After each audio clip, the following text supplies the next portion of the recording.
If you guys are in the market for a cordless miter saw, I have one of my favorite up here. In fact, if you look at some of the others in the market from a price to quality standpoint, in my opinion, this might be one of the best options out there for the money. My goal here today, we'll briefly talk about some of the specs and features of this, then we'll also get into a demo to kind of see if this has some of the power that you need out of a cordless miter saw. The model number is GCM18V-07SN, and this is Bosch's Profactor 7¼ inch sliding miter saw. From a retail standpoint, this one comes in at roughly around $320, and I have saw it on sale regularly around $290. I'll put some links in the description to where you can get this saw. From a bare tool standpoint, it's going to come with the miter saw. They're going to give you a 24 tooth blade, this dust bag that's going to get attached back here. Then you'll also get this clamp that you can use to clamp down different material. In regard to the motor, this is going to come with one of Bosch's BITurbo brushless motors, and if you're not familiar with what that means, they've geared this motor to getting the max output out of some of these core batteries, specifically the 8V and the 12V battery. Now with that said, you can still run some of the smaller batteries, but you're just going to get max output with some of these larger batteries. Some of the other things with this, it does come with an electric brake, so immediately when you release the trigger, it's going to completely stop. As you can see there, it immediately stopped it. So that is a nice feature that it does have. And you can also see that it does also have an LED. So if we rotate it around here, it does have a nice LED that's coming through here. Now it would be nice if it was on the other side, but I think it would give you a little bit better visibility because you're almost at a shadow here, but it is something there depending on the location that does come in handy as well. In regard to the cut capacity, this is capable of 3 3/4 nested crown at 45 degrees, and you also do have the ability of 8 1/4 for a cross cut. Some of the other things on here, it does have miter stops in here, so you can rotate at a lot of the common points, and there is an included 9 positive stops. With that said, you can stop it anywhere in here, and you can simply tighten this down at any angle that you want. Moving on to the operation, it's very similar to a lot of the other sliding miter saws in the market. You're just going to have this knob in the back where you can tighten it down if you want to stop it from sliding, or just loosen it up and it'll slide. Then you also do have the ability to do bevel cuts up to 45 degrees, and you just loosen that knob in the back and you're able to bevel it to the left up to a 45 degrees. Then the one last thing on the dust collection, it does come with this bag, as I mentioned there before, and if you're not familiar with any of Bosch's dust extraction systems or their shop vac over there, and I'll show you how that works here in a minute as well, they come with these rings, and all you do is just take that ring and you can simply slide it in place, then it'll lock in place on the saw like that. And likewise, if you want to use their shop vac, you have that same ring that you're able to connect it here as well. So that is something that I really do like. And I'll show you a demo here of this here in a little bit, but that shop vac over there is battery operated as well. So the last thing you want to do is you have a battery operated miter saw here, but then you have to use a corded shop vac. So with this system here, you're able to use both of these from a battery standpoint, and you really have endless options on where you can use this. So this is a good option that I really do like as well. Moving on to our demo here, I'm just going to cut a couple different material there, from some baseboards to some larger 2x4s, and maybe we'll get into some 4x4 cedar wood as well. I'm going to be using one of these core 8V batteries, but you can also use some of the 12V, and again, as I mentioned there, the 4V, etc. there. And what I really do like about this setup over here, and I'll give you some pictures of that as well, it does have the capacity to hold this 12V battery back there, and it does not get in your way. That is something, if you look at some of the older saws and some of the other saws in the market from a battery operated standpoint, these bigger batteries are getting in the way. So Bosch did a good job of designing this in back here where it'll fit all the way up to these 12V batteries, and this battery will not get in the way of any of your cuts. So that is something I really do like about that. But let me show you how well this works. I've had this for a couple weeks now here, and I've used it on a couple different jobs, and I really do like the mobility of it. Let me give you a couple examples here on what you can do with this saw, so you get an idea of some of the max power that you'll get with this battery operated saw. So without further ado, let's get to it.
Alright, so what are my final thoughts here? As you saw there in that demo, this saw is very capable of various different things.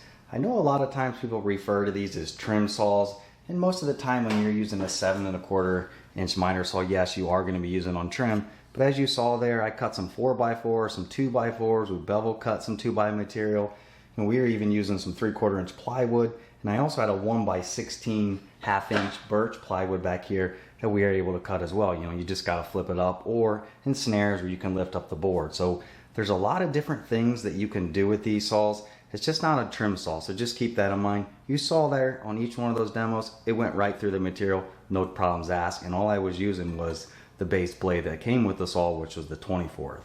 Now with that said, you'll probably want to upgrade that to the 40 teeth blade if you're getting any trim or any applications where you need an ultra fine cut and you don't want any splintering. But as you saw there, this one was very capable of going through a lot of the material, and most of the cuts, it hardly left any splintering at all. As you can see there, you know, it was a pretty clean cut even with the 24 teeth blade.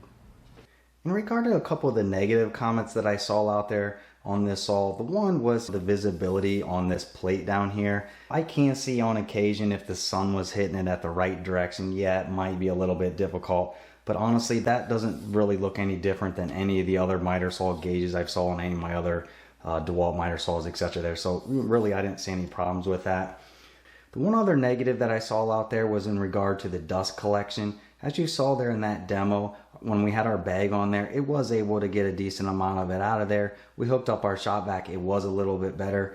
With that said, we did have some escaping around here, you know, in different various areas there. So I can see a little bit, you know, where that, it's not probably the best, but, you know, honestly, it wasn't terrible because 9 times out of 10, you're going to be using these saws outdoors anyways. But, you know, that was a comment I saw out there. To me, yes, maybe it could have been a little bit better, but honestly, it wasn't that bad compared to others that I've used in the market as well.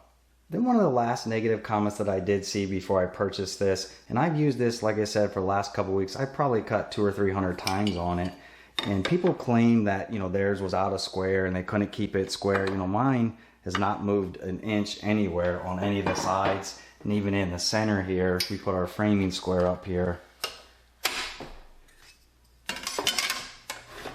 you'll see it's still 100% square. So I have no complaints on that. I don't know if that one guy that left that comment out there, maybe he had a defective saw. There is a plate over here that gives you the directions on, you know, getting this back in a square, and you simply just got to remove some of these screws and square it up. So it looks like a very easy process if it does get out of square, but honestly, I've had no complaints or no problems with mine whatsoever, and it's still 100% cutting perfectly from day one when I got it. So to wrap things up here, the reason I chose this saw here, I have a job coming up in a couple of weeks that we're going to be out in the woods building a tree house, and we have zero access to, you know, any electricity, so we need to have a battery operated saw here. When I was first looking at these, there was different versions. The DeWalt, you know, I was looking at initially, and it was about $80 more expensive here. But for me personally, these core batteries that Bosch has, these 8.0 batteries, I mean, you can get these for a fraction a lot of times, you know, through Amazon, etc. there versus some of the equivalent that DeWalt has. And I think, honestly, this might be a better battery than some of them, and the saw was cheaper. So, you know, again, for me, it was $70 cheaper for the saws of Bear tool versus the DeWalt. And I honestly believe some of these batteries are better.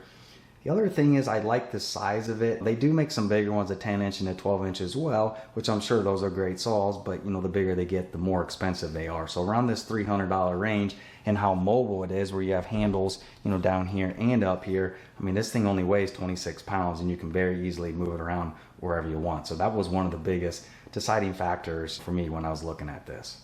With that said, if you don't need the mobility of a battery operated miter saw, you might want to look at some of the corded options out there, because honestly, you can get all the way up to 12-inch miter saws, you know, for almost cheaper than some of these battery operated 7 1/4. Yes, these 7 1/4, you can do a lot of different things with them, but there are limitations of bevels and, you know, different angles, etc. there that you have to keep in mind versus that 12-inch miter saw. You're hard pressed to ever find anything that you can't cut with that because you have a lot bigger blade, and not to mention some of those 12-inch blades from a price standpoint, those are almost cheaper sometimes than what the 10-inch and the 7.25 there. So for me, from a price standpoint, the 12-inch is hard to beat if you're looking at the electric side of things. But if you're in the battery operator range, again, I do like the mobility of these smaller versions like this, and that's kind of why I chose this. So hopefully this helped you out. If it did, please give me the thumbs up. If you're interested in more content like this, please hit that subscribe. But again, I hope this helped you out. Thanks for watching.